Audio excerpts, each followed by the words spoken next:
Merci Marie-Noël, merci à tous pour l'invitation. Donc, on va revenir un tout petit peu en arrière, donc juste avant, par rapport au topo de Cédric, juste avant la dialyse, et on va parler de l'insuffisance rénale aiguë en réanimation, et donc beaucoup de l'insuffisance rénale aiguë du sepsis. Pas de conflit d'intérêt à vous déclarer sur le sujet, et je vais être assez bref sur l'épidémiologie, parce que je sais que vous avez eu un topo entier consacré là-dessus. Il y a l'étude la plus récente qui a été publiée l'année dernière et qui vous donne une photographie de ce que c'est l'insuffisance rénale aiguë en réanimation. C'est celle-ci, c'est un observatoire international qui a pris 97 services de réanimation. On a pris tous les patients qui étaient hospitalisés pendant plus de 48 heures, puis on les a suivis une semaine. Et à la lumière, on va dire, de la classification Cadigo, vous voyez que 1, c'est extrêmement fréquent, puisque plus de la moitié des patients développent une insuffisance rénale aiguë en réanimation. Dans la majorité des cas, c'est des insuffisances rénales aiguës de stade 3. Et puis, le recours à l'épuration extra-rénale, ça concerne 13% des patients. Et quand on regarde les facteurs associés, les étiologies d'insuffisance rénale aiguë, eh bien, vous voyez que le sepsis, Cédric vous a montré l'étude d'Uccino qui datait d'il y a 10 ans, qui montrait déjà que le sepsis était en haut de la liste. On le retrouve encore, c'est le facteur numéro 1 qu'on retrouve dans le service de réanimation. On a identifié, on sait qu'il y a un certain nombre de facteurs de risque de développer une insuffisance rénale aiguë septique. Alors il y a des facteurs qui sont plutôt des facteurs protecteurs, comme le fait d'avoir une bonne fonction rénale avant d'arriver en réanimation et le fait d'avoir une réanimation hémodynamique précoce et adaptée. Puis il y a des facteurs qui sont plutôt des facteurs aggravants comme l'obésité, l'utilisation d'IEC, d'ARA2, la source de sepsis, la gravité générale, etc. Ce qui est intéressant, on verra parmi ces facteurs qui sont identifiés, c'est qu'il y en a quand même au moins 2, c'est-à-dire ceux qui sont de l'ordre de la prise en charge hémodynamique et puis du délai d'administration des antibiotiques, qui sont des facteurs modifiables et sur lesquels on va pouvoir éventuellement agir quand on va parler de thérapeutique. Alors, pour la physiopathologie, en une diapo, on va dire, si je devais résumer le choc septique, vous le savez, c'est un état qui, suite à une infection, est caractérisé par d'abord une phase pro-inflammatoire qui est très marquée, avec une activation du complément, de la coagulation, du stress oxydatif, de la production de radicaux libres et une espèce d'orage cytokinique qui va s'accompagner d'une instabilité hémodynamique plus ou moins prononcée. Et puis ensuite, mais ce n'est pas tout à fait en fait des phases qui se suivent parce qu'elles se chevauchent un peu, il y a dans un deuxième temps un état plutôt anti-inflammatoire qui est reflété par une forte sécrétion d'IL-10 et après avoir la machine s'emballe un peu trop au départ et puis après elle s'éteint un peu trop et on a une espèce d'immunodépression post-sepsis avec des déficits de phagocytose, de l'apoptose lymphocytaire. Ça, c'est quelque chose qu'on peut voir très simplement pour ceux qui ont déjà fait leur stage de réa. Vous regardez juste la NUM de vos patients en choc septique. À l'admission, vous la regardez à J3, ils sont tous lymphopéniques. C'est quelque chose qui est bien documenté, bien connu. Et puis, ces deux phases, la pro-inflammatoire comme l'anti-inflammatoire, elles vont contribuer à induire des lésions, de la dysfonction mitochondriale, de l'apoptose, de la nécrose, la dysfonction endothéliale, de l'activation de la coagulation, et tout ça va contribuer à l'insuffisance rénale aiguë dans le cadre du sepsis, et la plupart du temps, comme l'a dit Cédric, dans un contexte de défaillance multi-organes et pas seulement de l'atteinte rénale isolée. Alors, pendant longtemps, la théorie historique de l'insuffisance rénale aiguë du sepsis, c'était de dire c'est lié à la défaillance hémodynamique. Donc c'est de l'hypovolémie, le transport en oxygène baisse, le rein est un gros consommateur d'oxygène, donc il souffre, et s'il souffre trop longtemps, ça fait de la nécrose tubulaire aiguë, et puis la messe est dite, et voilà. Alors, c'est pas complètement faux, c'est en partie vrai. Vous voyez ici, par exemple, ça c'est les malades qui sont en choc septique, et on a enregistré pendant les 24 premières heures, par des techniques continues, leur pression artérielle moyenne, qui reflète la pression de perfusion des organes. Et vous voyez que vous avez la survenue d'une insuffisance rénale aiguë à J5. En fonction, les malades sont éclatés par quintile de pression artérielle moyenne. Et en fait, il y a deux messages. C'est que plus la défaillance circulatoire est marquée, plus on risque de développer ou d'aggraver une insuffisance rénale aiguë. Ça, on s'y attendait un petit peu. Mais ce qui est intéressant, c'est de regarder aussi les intervalles de fluctuation et de voir que vous avez un certain nombre de patients qui sont peu défaillants sur le plan circulatoire, voire pas du tout, mais qui vont quand même développer une insuffisance rénale aiguë, et à l'inverse, d'autres qui le sont un peu plus, et finalement qui vont réussir à conserver une fonction rénale normale, en tout cas par les moyens dont on la mesure actuellement. Alors, ça veut dire que la défaillance qu'on peut mesurer facilement, la macrocirculation, elle n'explique pas tout, et qu'il y a des choses qui vont se passer à l'étage rénal, à l'étage régional et à l'étage de la microcirculation. Alors, il y a un certain nombre de modèles animaux qui ont été développés pour aller analyser ça, et donc je vous présente celui-là, qui a été fait par une équipe australienne. Donc là, c'est sur du gros animal, on prend des moutons. C'est un modèle de choc septique où on injecte de l'Escherichia coli en intraveineux, et puis on fait un premier groupe de moutons où on fait ça, et puis on les sacrifie à 48 heures. Un deuxième où on fait la même chose, mais on les réanime, on les laisse récupérer leur fonction rénale, et ensuite on les sacrifie, et puis un groupe contrôle. Et puis, en parallèle, on va enregistrer leurs paramètres hémodynamiques, suivre leur biologie sanguine et urinaire, et puis aller regarder l'histologie rénale et faire un peu d'immunohistochimie. Les principaux résultats ou les principaux messages, on va dire, qui sont portés par ce travail, d'abord, concernant l'enregistrement hémodynamique, c'est de montrer que vous voyez que les animaux qui vont développer une insuffisance rénale aiguë, ils ont un débit sanguin rénal qui est augmenté par rapport au groupe contrôle. Et la deuxième chose, c'est que dans le groupe des animaux où on a laissé se développer l'insuffisance rénale, on les a réanimés, on les a laissés récupérer, ils récupèrent leur débit sanguin rénal normal. La deuxième chose, c'est que, alors c'est une analyse précoce, puisque les animaux sont sacrifiés à la 48e heure de prise en charge. Quand on regarde l'histologie, finalement, elle est assez peu contributive, puisqu'on ne va pas mettre beaucoup de lésions en évidence, il n'y a pas de nécrose tubulaire, il y a peu ou pas d'inflammation tissulaire ou d'infiltration cellulaire. Et par contre, ce qu'on retrouve, c'est une activation de l'apoptose qui est majorée dans le groupe des animaux qui ont récupéré. Alors, donc, le premier message, c'est d'abord qu'on peut avoir une insuffisance rénale aiguë sévère sans forcément de traduction histologique, en tout cas initialement.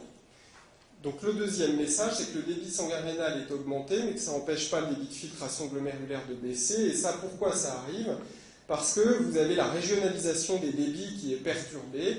Et notamment, ce qu'on retrouve, c'est que chez les animaux septiques, on a une induction de toutes les isoformes de hénosynthase au niveau cortical, et que ça va entraîner une vasodilatation qui va plutôt prédominer sur l'artériole efférente, ce qui va contribuer à induire une chute de la pression de filtration et donc à baisser le débit de filtration glomérulaire. Et en fait, on a un phénomène de chinte intrarénale avec une partie du sang qui va traverser comme ça de l'artériole afférente à efférente et qui ne va plus être filtrée. Et ça va essentiellement... donc en fait, on a une perfusion corticale qui, en tout cas au départ, est plutôt préservée, et une perfusion médulaire qui, elle, par contre, va souffrir, et ici c'était reflété par la surexpression du facteur d'hypoxie tissulaire, dont l'expression était augmentée, non pas au niveau cortical, mais uniquement au niveau de la médulaire. Et puis là, c'est une étude plus récente qui a été publiée l'année dernière, et puis qui va dans le même sens, qui montre, vous le voyez, voilà, pardon. Donc là, même chose, c'est toujours le même modèle animal, et puis on lui injecte de l'Escherichia coli, et hop, vous voyez, on induit un choc septique, on a le débit sanguin rénal qui augmente dans les premières heures du choc septique, et puis on a une perfusion corticale qui est maintenue, alors que la perfusion médulaire, elle s'effondre finalement assez vite, et pareil, en termes d'oxygénation, c'est un modèle où ils avaient mis des capteurs de pression de perfusion, des capteurs d'oxygénation tissulaire. Ils avaient montré que finalement l'oxygénation corticale était maintenue et que par contre l'oxygénation au niveau de la médulaire diminuait. Donc finalement, on a la zone médulaire et surtout la partie médulaire haute à la jonction corticomédulaire qui est celle qui a le plus besoin d'oxygène et qui va finalement le plus souffrir. Et on a des lésions qui vont d'ischémie-perfusion qui vont apparaître également, et elles ont été assez bien documentées. Je vous ai mis cette référence-là parce qu'elle résume assez bien un certain nombre de travaux et qui montre qu'on retrouve de l'activation endothéliale, donc en fait de l'expression à la surface des cellules endothéliales de molécules d'adhésion qui vont entraîner une migration leucocytaire, un œdème et une infiltration interstitielle, de l'activation plaquettaire, de l'activation de la coagulation, des microthromboses, et tout ça va contribuer à l'induction de l'apoptose, à de la nécrose tubulaire, qui peut elle-même aller obstruer la lumière tubulaire et participer à l'insuffisance rénale aiguë. Et puis dernière chose qui va aussi participer à ça, c'est une activation, on va dire, délétère du feedback tubulo-glomérulaire, où en fait, si on a la partie médulaire qui souffre beaucoup, et notamment la partie médulaire haute, qui est, je vous le redis, celle qui consomme beaucoup d'oxygène pour réabsorber du sodium, si elle ne fait plus ça correctement, on a une charge en sodium et une charge en chlore qui augmente, notamment au niveau du tube contourné distal, et que ça va activer le feedback qui va entraîner une vasoconstriction de l'artériole efférente, qui, dans les conditions du sepsis, ça va participer à une chute de la filtration glomérulaire. Alors, je m'arrête là pour ce qu'on connaît de la physiopathologie, et est-ce qu'on a des données histologiques humaines? Alors, en fait, il y a 2 études qui ont été réalisées. La première par Nicolas Leroll à Angers, où en fait, il a fait des biopsies rénales en post-mortem immédiat chez des patients qui étaient décédés de choc septique. Donc, c'était 19 patients. Donc forcément, donc ça va être les malades les plus sévères par la force des choses, puisqu'ils sont décédés de leur état de choc. Ils avaient tous des insuffisances rénales aiguës de stade 3.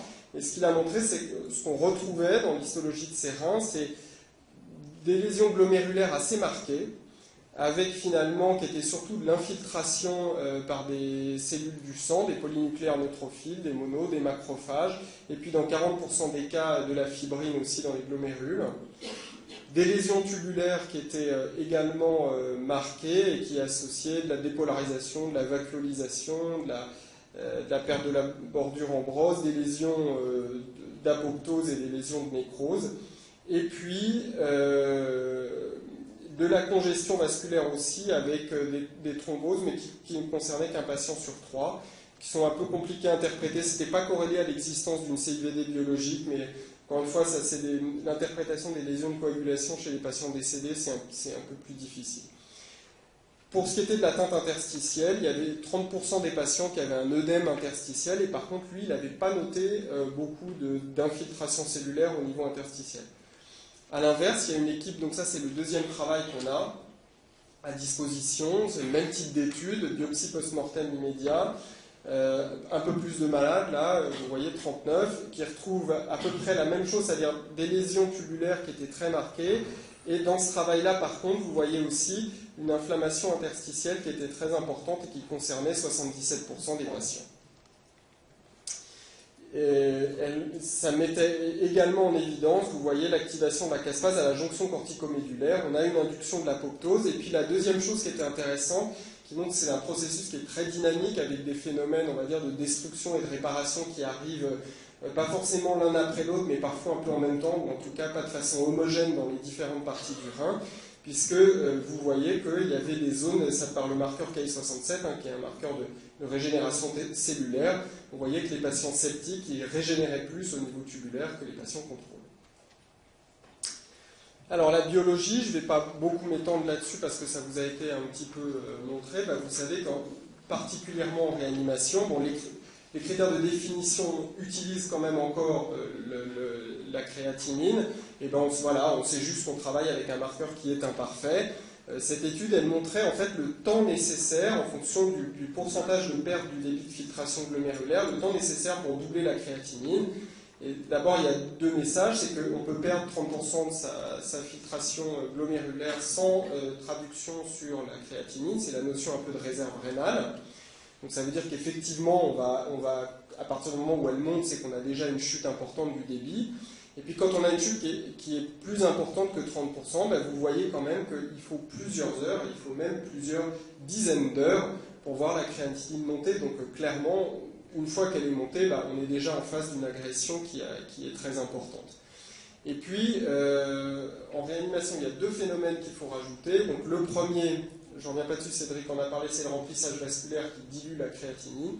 Et le deuxième, c'est, on le sait par des modèles animaux, que la production de créatinine, elle est diminuée dans le sepsis. D'accord ? C'est ici montré par un modèle de péritonite, en fait, de ponction ligature sécale. Et vous voyez des animaux binéphrectomisés non septiques, binéphrectomisés septiques. Et en fait, ceux qui sont septiques, ils élèvent moins leur créatinine. Et ça, c'est vrai sans modification de poids, sans modification de l'hématocrite, ni du volume extracellulaire. Donc voilà, il faut avoir toutes ces limites en tête quand on interprète les choses.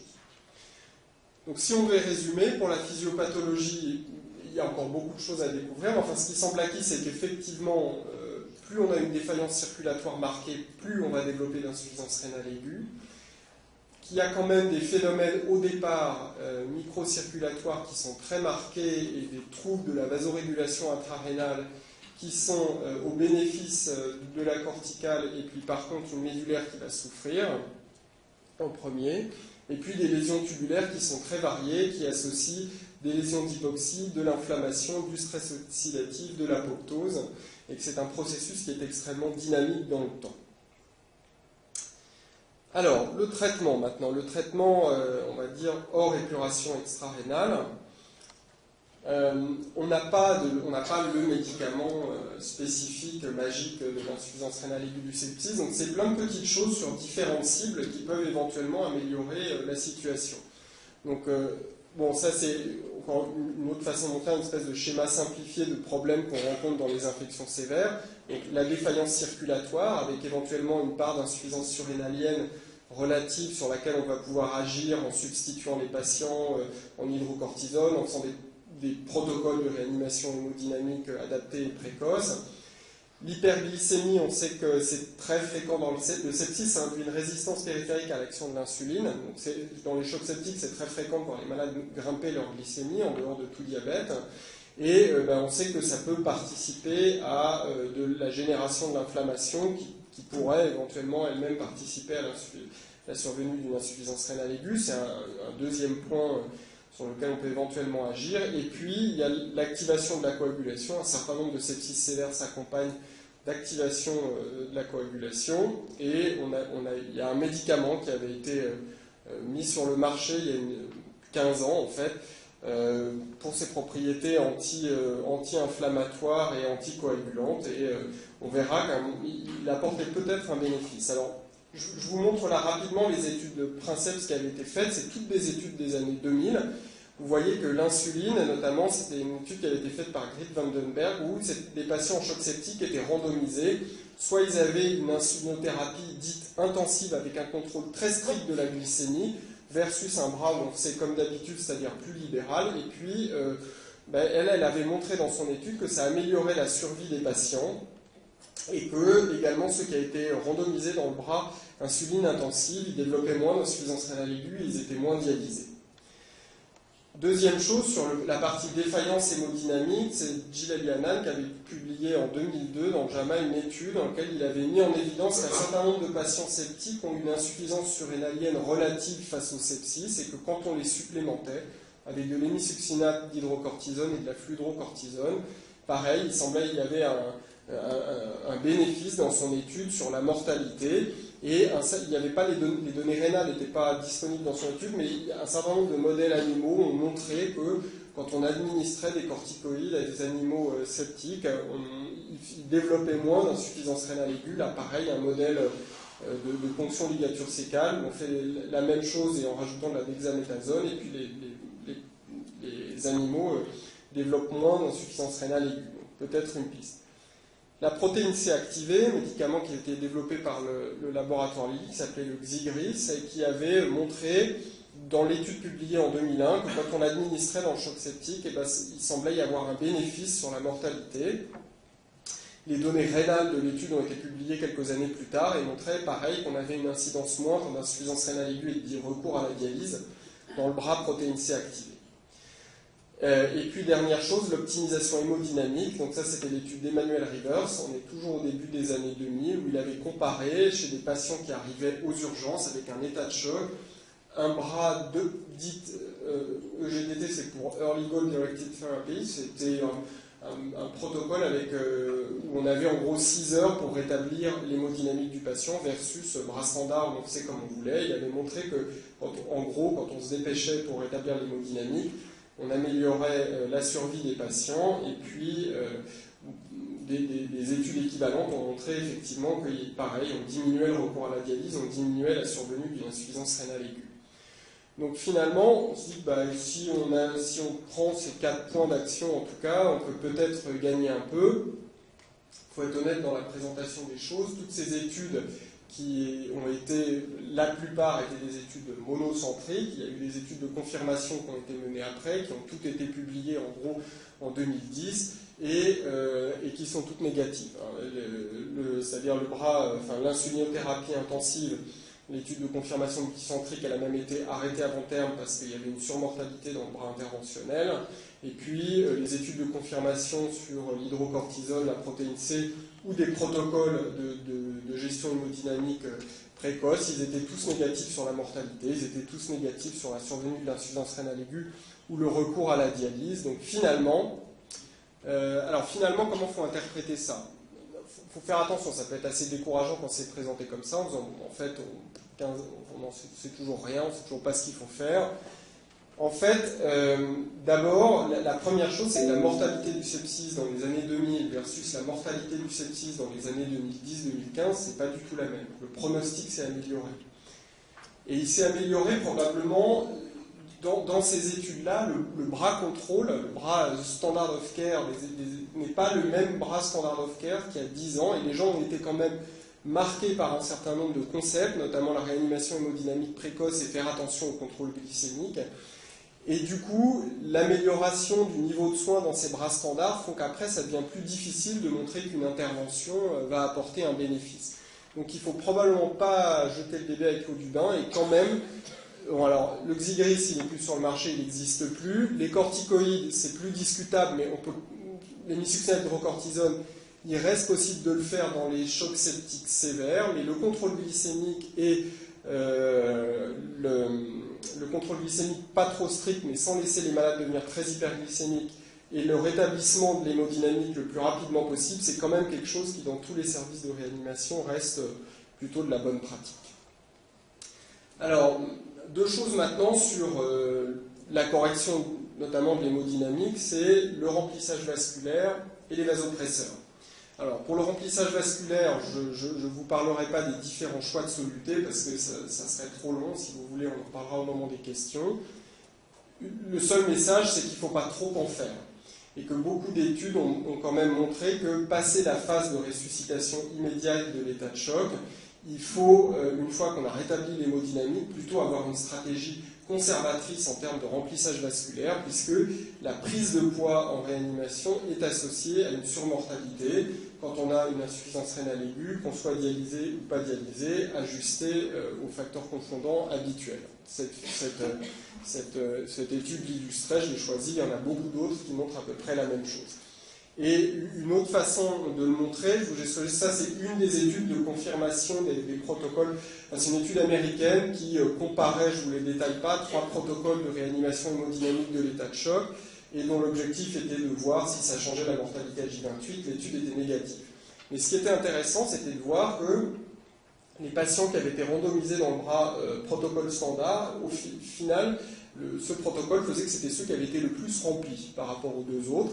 Et ces patients qui avaient été le plus remplis, c'était eux qui avaient aussi développé le plus d'insuffisance rénale aiguë et qui avaient été le plus dialysés. Même si finalement, ils ne mourraient pas plus. Mais ça veut quand même dire que clairement, trop de remplissage vasculaire semble délétère pour le rein. Et effectivement, le concept, c'est de dire que à la phase toute initiale de l'état de choc, bien sûr qu'il en faut, ça tout le monde s'accorde à le dire. Quand on prend les malades au tout début, ils sont hypovolémiques, ils ont de la fuite capillaire, ils ont besoin d'une phase dite de ressuscitation, où ils ont besoin d'être un peu remplis, et que si on administrait des vasopresseurs trop tôt sans les remplir, probablement on majorerait de l'ischémie d'organes et que ça serait très délétère. Mais qu'à l'inverse, Si vous les remplissez beaucoup trop, et bien vous faites de la congestion vasculaire, c'est pas bon, hein. Là, vous montez la pression veineuse centrale, c'est la pression de sortie du sang du rein, donc c'est finalement un blocage, et si vous faites ça, vous allez entraîner de l'œdème interstitiel, augmenter la pression, et ce qui va contribuer à faire chuter également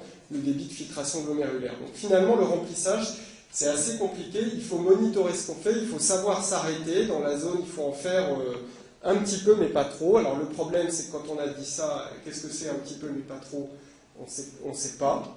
Ce qui est plutôt recommandé là aujourd'hui, c'est de faire dans la phase toute initiale 20 à 30 ml kg et de débuter les vasopresseurs après. Mais bon, c'est pas basé sur du niveau de preuve très fort, quoi. L'autre versant, les vasopresseurs. Alors tout le monde s'accorde à dire que le meilleur vasopresseur à utiliser en première intention, c'est la noradrénaline. Après, le problème, c'est l'objectif. Alors, il existe un objectif officiel, on va dire, qui est donné dans les recommandations internationales, qui est de dire, eh bien, il faut que la pression artérielle moyenne, qui est la pression de perfusion des organes, soit au moins à 65 mm de mercure. C'est basé sur un certain nombre d'études qui monitoraient la PAM dans les 24 premières heures de prise en charge de choc septique et qui montraient que le temps passé sous cette pression artérielle moyenne-là était associé à l'aggravation des défaillances d'organes et associé à une surmortalité. Après, il y a un certain nombre d'études qui ont essayé de montrer si finalement, est-ce que monter un peu plus haut la pression artérielle, ça pourrait permettre d'éviter l'extension des défaillances d'organes, de récupérer mieux, etc. Avec des résultats contrastés. Là, 75 faisait pas mieux que 65, 80 faisait pas mieux que 65, 75 ici faisait mieux que 65, 80 mieux que 65. Bon, mais tout ça, c'est des études, la plupart, elles sont monocentriques. Et donc, elle ne permettait pas d'apporter vraiment la réponse. Il y a la plus grosse étude qui a été faite sur l'étude du niveau de pression artérielle moyenne dans l'état de la réanimation d'un état de choc. C'est une étude française qui a été conduite par Pierre Aspar à Angers, qui s'appelle l'étude Sepsis-PAM, où en fait, ils ont randomisé 776 malades en choc septique, objectif conventionnel 60-65-70 de PAM versus bras élevé 80-85 de pression artérielle moyenne. Alors, qu'est-ce qu'ils ont montré? D'abord, ils ont montré que quand on veut mettre un objectif plus élevé, on arrive à le faire, hein, on peut monter à 85 de PAM, ça se faisait sans plus d'effets indésirables, sauf une toute petite augmentation des fibrillations auriculaires, mais pas d'autres effets indésirables graves. L'étude était designée pour montrer un bénéfice sur la mortalité à J28 qu'elle n'a pas démontré.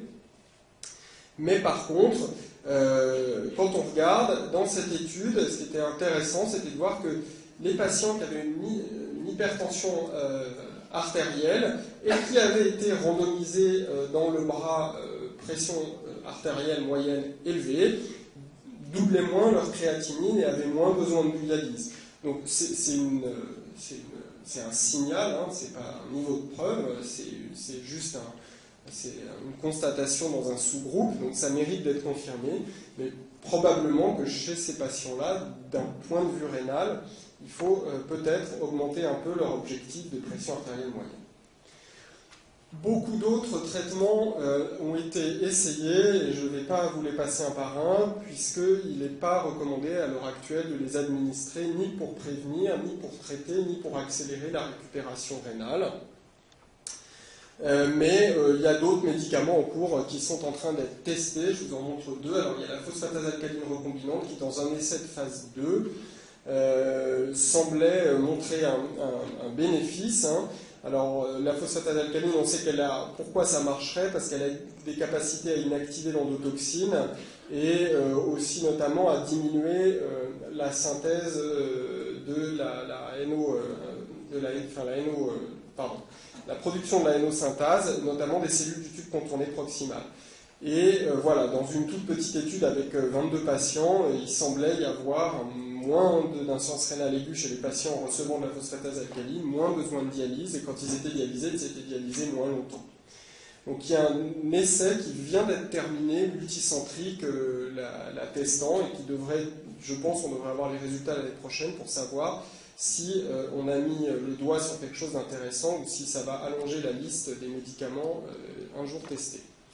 Et puis le deuxième, qui a été publié l'année dernière, pareil, c'est une petite étude de phase 2, un tout petit nombre de malades, 36, l'acétaminophène administré pendant les premiers jours d'un choc septique, et qui montrait en fait qu'il semblait y avoir, par des propriétés qui sont liées à la diminution du stress oxydatif, une fonction rénale qui était meilleure dans le sous-groupe des patients qui avaient été traités par acétaminophène. Donc c'est pareil, hein, voilà, c'est des études, c'est pour que vous sachiez que c'est actuellement testé, et puis on verra dans les prochaines années s'il y a une place ou pas pour ces traitements.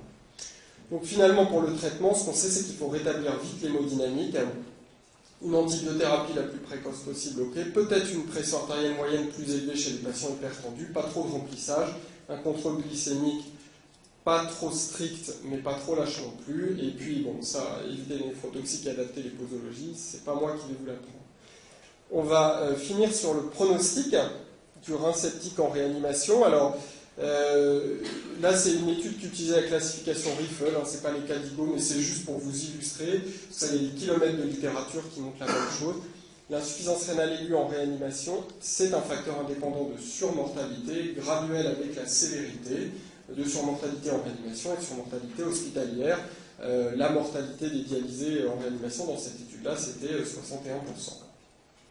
Néanmoins, il y a un message, c'est qu'il y a une tendance actuelle à l'amélioration du pronostic, alors qu'il y a plutôt une augmentation de l'incidence de l'insuffisance rénale aiguë en réanimation et de l'utilisation de la dialyse en réanimation au cours des 15 dernières années. C'est une étude canadienne, ça, qui a été publiée l'année dernière et qui le montrait. Et bien, vous voyez qu'il y a plutôt une amélioration sur la période la plus récente, par rapport à la période 96-2000, 2001-2005, puis 2006-2010, on a la mortalité diminue, donc c'est plutôt une bonne nouvelle. C'est probablement expliqué par beaucoup de petites choses, qui sont...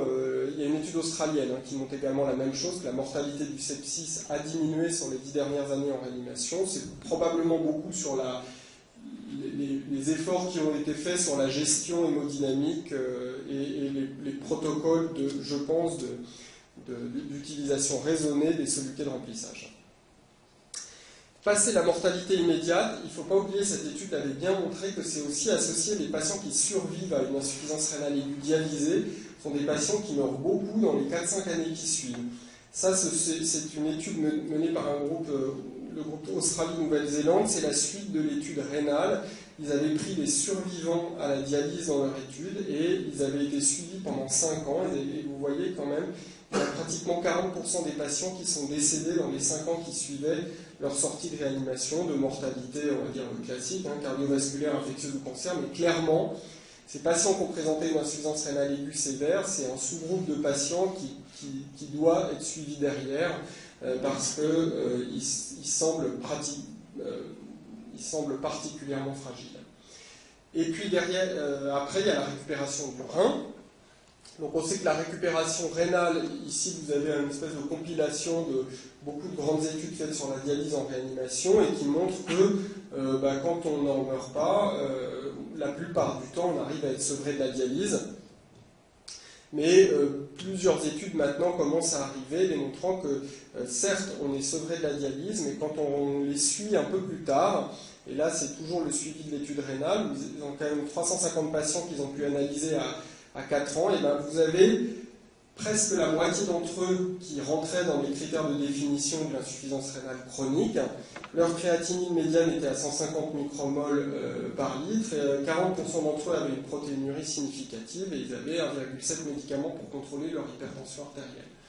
Alors évidemment, les limites de cette étude-là, c'est qu'il nous manque les données avant la réanimation.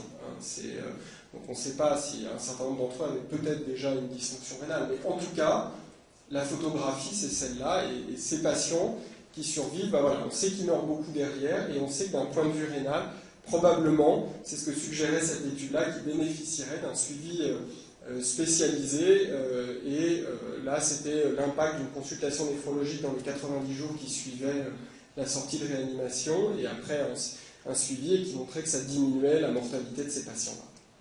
Donc finalement, sur le pronostic, l'insuffisance rénale aiguë, je vous ai montré qu'elle était associée à une surmortalité précoce, mais aussi à moyen long terme. qu'on arrive à les sevrer de la dialyse dans la grande majorité des cas, que probablement, je ne vous ai pas montré l'étude, mais ce qu'on devrait utiliser comme critère de récupération rénale, c'est pas plus de 25% d'augmentation de la créatinine à 3 mois. Faut leur faire des bandelettes urinaires dans le suivi et probablement qu'ils aient un suivi spécialisé. Donc en conclusion, on a vu que l'insuffisance rénale aiguë du sepsis, elle était très fréquente, qu'elle était associée à une surmortalité, que c'est des mécanismes intriqués, associés, complexes, qui associent de la défaillance hémodynamique, des anomalies microcirculatoires, de l'inflammation, de l'hypoxie et de l'apoptose. Qu'aujourd'hui, ce qu'on peut recommander, c'est l'optimisation hémodynamique et l'antibiothérapie précoce, être particulièrement vigilant sur la balance hydrosodée et bénéficier d'un suivi spécialisé. Voilà, je vous remercie pour votre attention. Je vous ai laissé mon email parce que j'ai rajouté 2-3 études que vous n'avez pas dans le colis. Et donc, envoyez-moi un mail, je vous enverrai le topo. Je vous remercie.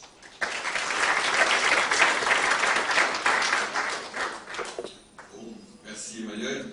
Bon, en fait, juste un détail pratique. Hein.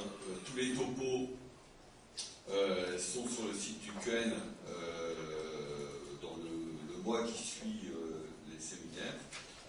Et nouveauté pour l'année 2016, en plus, il y a le son. C'est-à-dire qu'en fait, les topos sont enregistrés et vous pouvez réécouter jusqu'à plus soif vos orateurs préférés. Voilà, le week-end, tout ça. Bon, voilà. Tout ça, c'est mis en ligne. Je pense que dans le mois qui viendra, vous aurez tout ça. C'est pas la peine d'inonder de mails Emmanuel Kahn. Ok, alors, quelques questions. Je prends 2-3 questions rapides parce qu'on a un timing un peu serré. Question sur la réanimation, oui, Nice.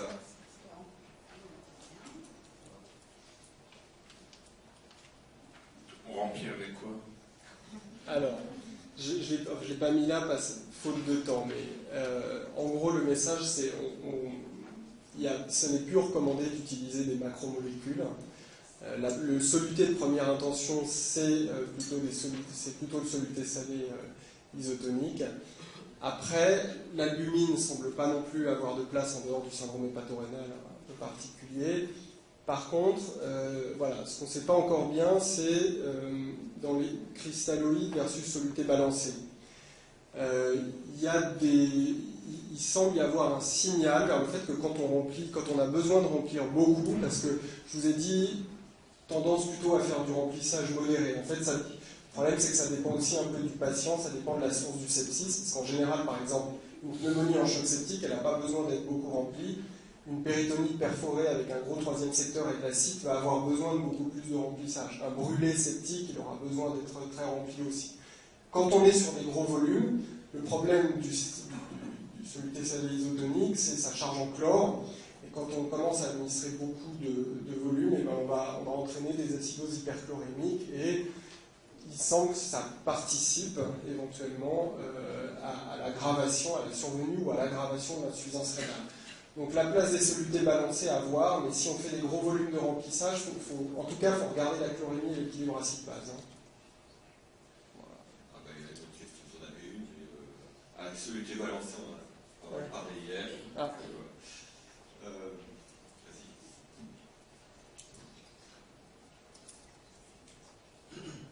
Dans les études sur l'oligodélarité thérapie, qu'est-ce qu'on utilisait comme monitorage et quelles étaient les cibles?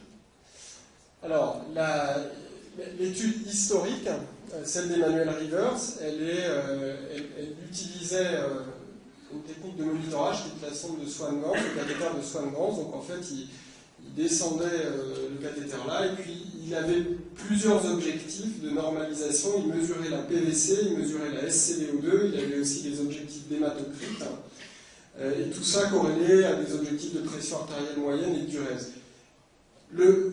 Ce qui était en fait intéressant dans son concept, c'était pas forcément les critères qu'il avait choisis pour guider le remplissage, qui sont finalement assez discutables. Ce qui était, et ce qui reste vraiment, ça reste quand même une étude phare, hein, elle est beaucoup critiquée, il n'empêche que les recommandations d'aller vite et dans les 6 heures du choc septique, c'est basé sur ces travaux, et même 15 ans après, même si les études de confirmation n'ont pas montré finalement, mais encore une fois, je pense que le problème c'est que le bras standard est plus le même. Le message le plus important, c'est d'aller vite, quelle que soit la technique de finalement les objectifs qu'on se met.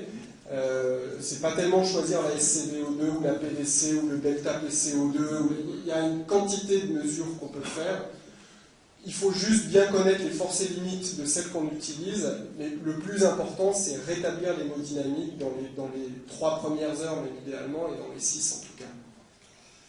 Bon, merci Emmanuel. J'avais une question sur le paracétamol. Là. Ah, vas-y, pendant que Cathy s'installe. En me disant Si que... je le censure, il va... Non mais est-ce vraiment bien raisonnable cette histoire de paracétamol? Parce que j'ai appris des hépatos qu'on pouvait faire des hépatites fulminantes. C'est la première cause. Avec finalement des relativement faibles doses de paracétamol chez les patients dénutris, etc. Et tout.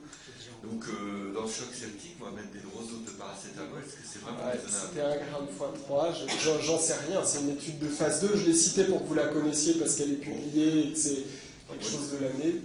On va voir. Okay. On va voir. Pas la réponse. Pas dans le service, mais... Ok, bon. Et donc on passe maintenant à un sujet tout autre, avec le professeur Fakhouri. Oui. On va le mettre. Donc Fadi Fakhouri,